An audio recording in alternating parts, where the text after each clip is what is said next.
ادھر دوسری طرف ہارون 10 مسلمانوں کے روانہ ہو گیا تھا ہمراہ۔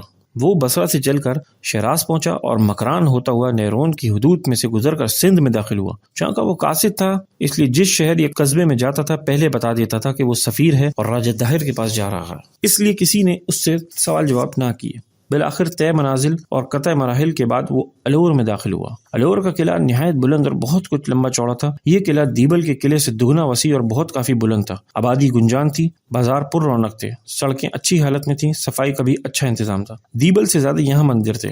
اس کے ایک طرف شاہی محلات تھے جو دور تک پھیلتے چلے گئے تھے۔ محلات کے قریب ہی فوجی چھاونی تھی۔ محلوں کے اندر ہی کئی مندر تھے، غالباً جتنی رانیاں تھیں اتنے ہی مندر تھے، کیونکہ ایک رانی دوسرے رانی کے مندر میں جانا کسر شان کے خلاف سمجھتی تھی۔ اور بھی شہر میں ہر طرف مندر پھیلے ہوئے تھے۔ یہاں بھی مرد برہنہ اور عورتیں نیم برہنہ رہتے۔ جب ہارون قلعے کے اندر داخل ہوا اور لوگوں کو معلوم ہوا کہ وہ خلیفہ ولید کا قاصد ہے تو فوراً بدیمن وزیر کو اطلاع دی گئی۔ وہ ہارون سے ملا اور اس نے کہا، میں حیران ہوں کہ آپ اتنی دور دراز کی مسافت اٹھا کر کس لیے آئے ہیں؟ ہارون نے کہا، میں خلیفہ کا پیغام لے کر آیا ہوں اور مہاراجہ داہر سے عرض کر سکتا ہوں۔ بدیمن نے کہا، مہاراجہ دیبل گئے ہیں، وہ شہروں میں گھومتے پھر رہے ہیں اور ایک ہی 2 روز میں آنے والے ہیں۔ ہارون نے کہا، ہم ان کی واپسی تک ٹھہرے رہیں گے۔ بدیمن نے کہا، بہتر ہے، آپ کے ٹھہرنے کا معقول انتظام کر دیا جائے گا۔ چنانچہ ہارون کو ماں اس کے ساتھیوں کے ایک اچھے مکان میں ٹھہرا دیا۔ 2 ہی 3 روز کے بعد انہوں نے سنا کہ راجہ داہر واپس آ گیا ہے اور ان قریب دربار منعقد کرنے والا ہے۔ دربار ہی میں ان کو طلب کیا جائے گا۔ لیکن ہارون کو جلدی تھی کیونکہ اسے ہدایت تھی کہ وہ بہت جلد واپس آئے، مگر داہر اس سے ملے بغیر اور جواب لیے بغیر واپس جانا بیکار تھا، اس لیے وہ ٹھہرا ہوا تھا اور نہایت بے چینی سے دربار کا انتظار کر رہا تھا۔ ایک روز چند ہندو آئے اور انہوں نے کہا کہ دربار لگا ہوا ہے،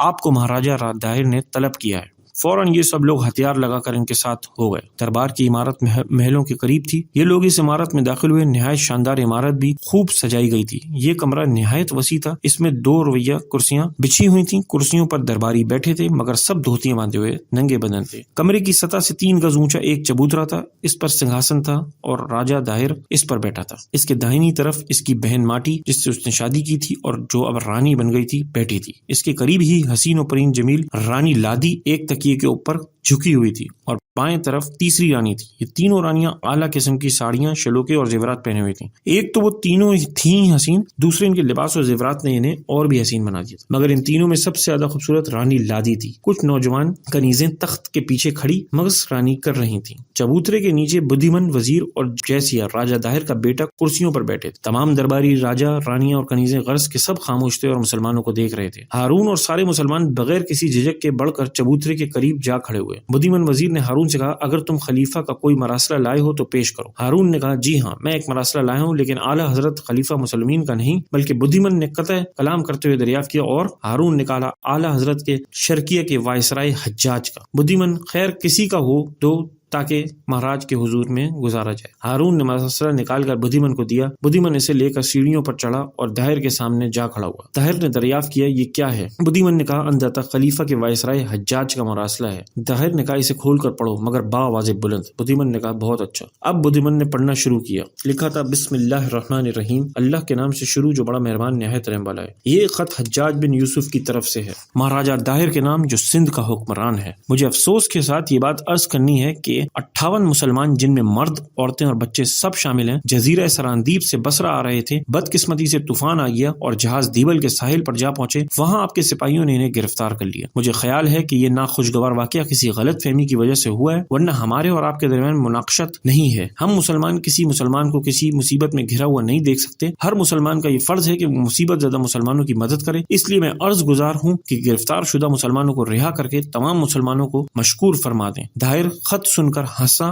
اس نے کہا، کس قدر بیوقوف ہے یہ حجاج، اس نے اتنا نہ سوچا کہ جب ہم نے مسلمانوں کو گرفتار کر لیا ہے تو رہا کیوں کر دیں گے؟ بدیمن نے کہا، مگر حضور ان کا رہا کر دینا ہی مناسب ہے۔ داہر نے خشونت کے انداز سے کہا، کیوں؟ بدیمن نے کہا، اس لیے کہ مسلمان انہیں چھڑانے کے لیے حملہ کر دیں گے۔ داہر نے کہا، تو کیا میں مسلمانوں کے حملے سے ڈر جاؤں گا؟ بدیمن نے کہا، بیکار خون ریزی سے فائدہ بھی کیا ہے؟ داہر نے کہا، یہ نہیں ہو سکتا، اس سے میری بزدلی ظاہر ہوگی۔ قاصد سے کہہ دو کہ ہم مسلمانوں کو رہا نہیں کر سکتے۔ داہر اور بدیمن دونوں کی باتیں ہارون اور اس کے ساتھی سن رہے تھے۔ وہ بھی سیڑھیوں پر چڑھ کر بدیمن کے برابر جا کھڑے ہوئے۔ ہوئے۔ ہارون نے کہا حضور اگر آپ ان چند مسلمانوں کو رہا کر دیں گے تو اس سے نہ آپ بزدل سمجھے جائیں گے اور نہ کوئی بدنامی ہوگی بلکہ حضور کی تعریف کی جائے گی۔ طاہر نے بگڑتے ہوئے کہا کبھی نہیں، میں ہرگز انہیں رہا نہ کروں گا۔ ہارون نے کہا اچھا ایسا رہا نہ کریں، اگر آپ کہیں تو ہم کچھ تاوان ادا کر دیں۔ طاہر نے کہا نادان، اگر تم ان میں سے ہر ایک شخص کے برابر چاندی بھی تول دو تب بھی میں نہیں رہا کر سکتا۔ اب ہارون کو غصہ آ گیا، اس نے کہا دیکھیے ہم مسلمان ہیں، ہمارا یہ قاعدہ ہے کہ حتی الامکان صلح و آشتی سے کام نکالتے ہیں، لیکن جب اس طرح کام نہیں چلتا تب طاہر نے غضبناک ہو کر کہا تب کیا کرتے ہو؟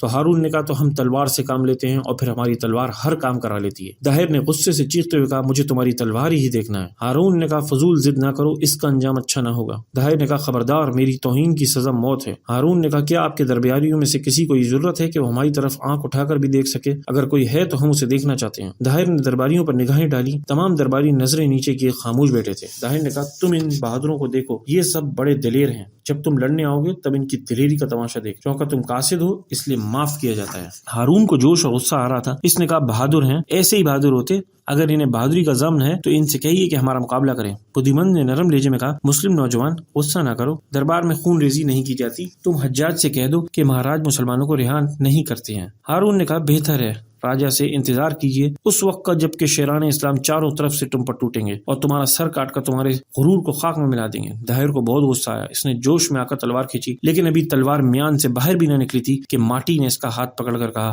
ناتھ دربار میں خون ریزی نہ کیجیے۔ طاہر نے دانت پیستے ہوئے کہا جاؤ تم رانی کی مہربانی سے بچ گئے، بس چلے جاؤ اور حجاج سے کہہ دو کہ اگر اسے حوصلہ ہے تو مسلمانوں کو چھڑا کر لے جائے۔ ہارون نے کہا بچ ہم نہیں گئے بلکہ بچ تم گئے۔ اچھا ہم جا رہے ہیں لیکن آپ ابھی سے جنگ کی تیاریاں شروع کر دیں، کیونکہ ہمارے جاتے ہی اسلامی لشکر ایک سیلاب کی طرح آئے گا اور ہمارے سارے سندھ کو تمہارے ناپاک وجود سے پاک کر دے گا۔ طاہر خاموش رہا۔ ہارون اور اس کے ساتھی لوٹے، دربار سے نکلے، قیام گاہ پر آئے اور گھوڑوں پر سوار ہو کر اسی وقت روانہ ہو گئے۔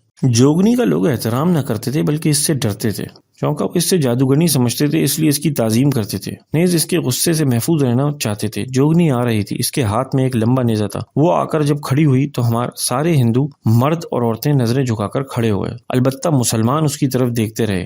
انہوں نے اس سے پہلے بھی ایک مرتبہ سمندر کے کنارے پر اسے دیکھا تھا، وہ اس کے مشکور تھے کیونکہ اس نے سپاہیوں سے ان کے چھوڑنے کی سفارش کی تھی۔ ابھی نے نظریں اٹھا کر جوگنی کو دیکھتے ہوئے کہا ماتا جی آج ورش دینے کا کیا کارن ہے، کیا وجہ ہے؟ جوگنی نے کہا کیا آپ کو وہ پیشن گوئی یاد ہے جو آج سے مدتوں پہلے بڑے بڑے نجومیوں نے کی تھی؟ ابھی نے کہا کس پیشن گوئی کے متعلق آپ کہہ رہی ہیں؟ جوگنی نے کہا مسلمانوں کی آمد کے متعلق۔ ابھی یاد ہے ماتا؟ جوگنی نے کہا بھلا کیا پیشن گوئی کی گئی تھی؟ ابھی نے کہا یہی کہ مسلمان سندھ پر قبضہ کر لیں۔ جوگی نے کہا اور اب مسلمان سندھ میں داخل ہو گئے ہیں۔ ابھی نے حیرت سے جوگنی کو دیکھتے ہوئے کہا کیا مسلمانوں کا لشکر سندھ میں داخل ہو گیا ہے؟ جوگنی نے کہا تم کو ابھی بھی حیرت ہے؟ جوگنی نیزے سے مسلمانوں کی طرف اشارہ کرتے ہوئے کہا یہ تمہارے قیدی مسلمان نہیں ہیں؟ ابھی نے کہا ہاں یہ مسلمان ہیں مگر۔ جوگنی نے کہا مگر کیا؟